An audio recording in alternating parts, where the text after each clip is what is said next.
Hello, I'm Alex Caterson from Caterson Media, and my brother Trevor and I decided that we would present to you Pavlova, a traditional Australian dish. On the 26th of January, this past weekend, was Australia Day, and since growing up we've always celebrated this day in our family, and traditionally we've made Pavlova. And unlike our Thanksgiving recipe, we've decided that we're going to actually do a practical demonstration this time. You can find our Thanksgiving recipe of pumpkin pie up here in the left-hand corner. In any case, we're going to get started. What you're going to need to make Pavlova is castor sugar. This is a finer sugar than regular sugar. It's not confectioner sugar, it's not powdered sugar, but you can find it in most grocery stores. You'll need vanilla. We've decided to get a Tahitian vanilla just to at least make it South Pacific. An assortment of tropical fruits. A lot of times it'll traditionally be made with kiwis, but we've decided to use kiwis, mangoes, star fruit, and strawberries to give it a nice color flavor. And of course you'll need eggs and cornstarch, as well as some lemon juice to help with binding the meringue. So to begin, we are going to preheat an oven, and also you'll need a baking sheet with some parchment paper. To start, we're going to set the oven to bake at 300, and then we're going to come over here and we are going to start by taking just the egg whites. So we're going to crack that, and you want to avoid getting as little yolk in it as possible so that it doesn't mess up the meringue. There we go. And you can whip this by hand, or an electric beater is definitely easier. So we're going to need all 4 eggs.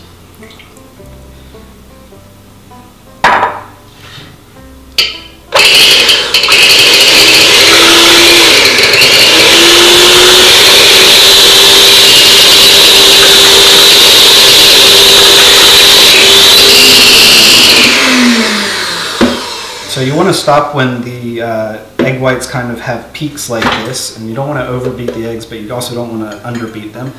And now we're going to start adding the castor sugar, and I've got 3/4 of a cup measured out here, but we're going to add this a little bit at a time so as not to rush things.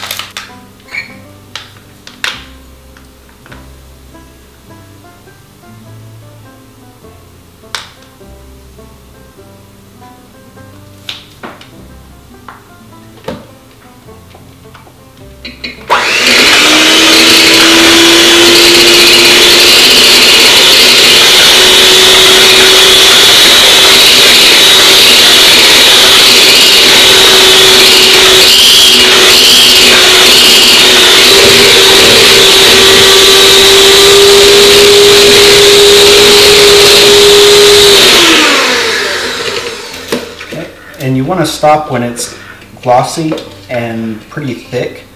You can see that it is almost moldable. So.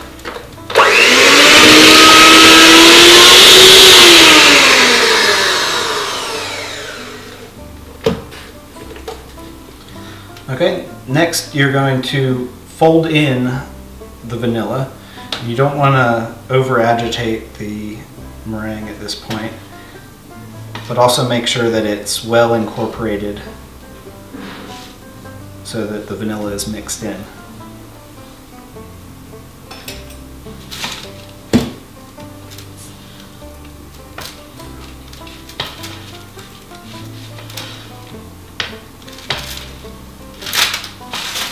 Add a bit of lemon juice.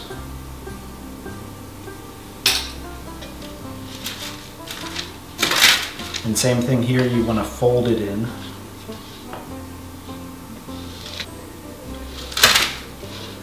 And finally, the 2 teaspoons of cornstarch.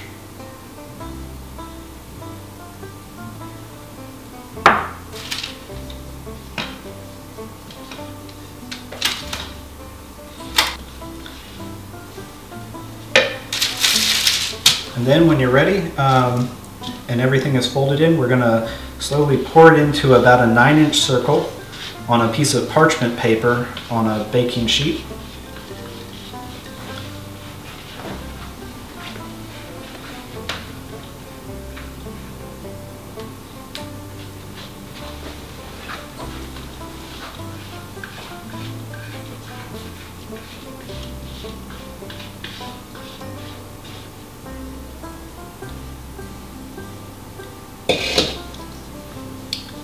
And you want to kind of smooth out the edges, get your 9-inch circle. It doesn't have to be perfect because everything's going to be covered in whipped cream and fruit.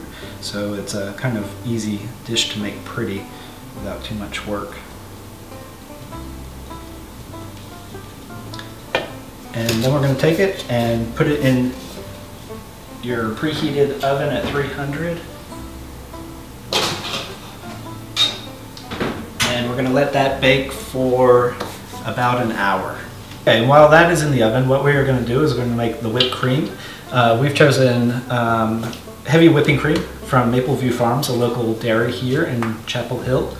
And whipped cream is pretty much the same thing as what we just did. We're just going to add in the pint, and then we're going to whip it and add some sugar. Actually, you can add sugar to taste. We're going to add about a 1/4 cup here.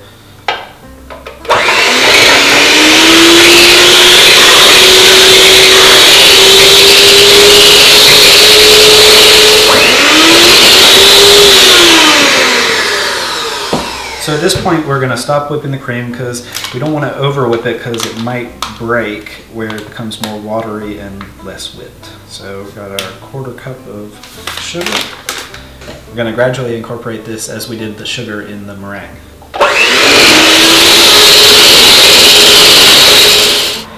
So once the whipped cream has gotten thick like this, you don't want to overbeat it anymore because it will break. But we're going to be all set for that. We're just going to put it over to the side here.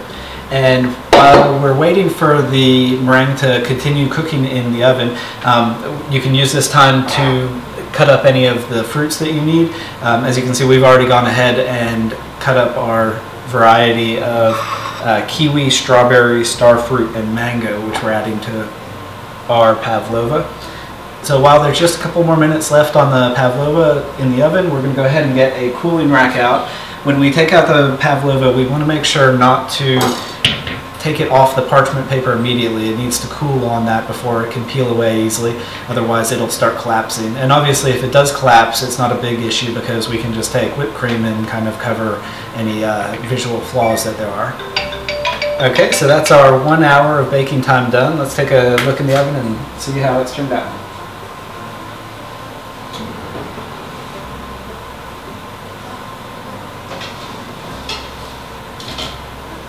Smells good.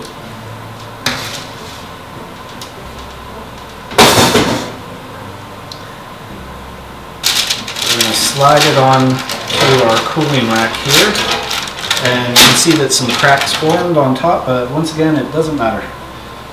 Because after this is done cooling for a little bit, we're going to put some whipped cream on it and add our fruit. So we'll be back with you in a minute. So now that we've got the cooled pavlova, we're going to take it off the cooling rack here, and this is a dish that was my mom's, and I don't know if you can read it, but it's got the pavlova instructions on it, and it is the perfect size for a pavlova.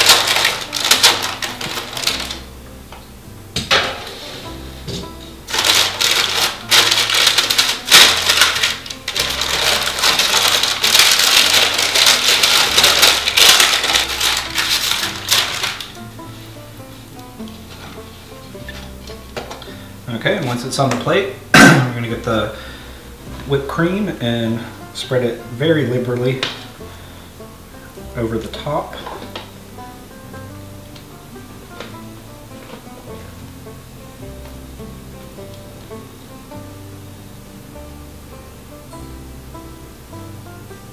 And this dish is named after Anna Pavlova, who is a Russian ballet dancer in the 20s, and either the Australians or the New Zealanders came up with this dish in her honor due to a tour she did in the 20s.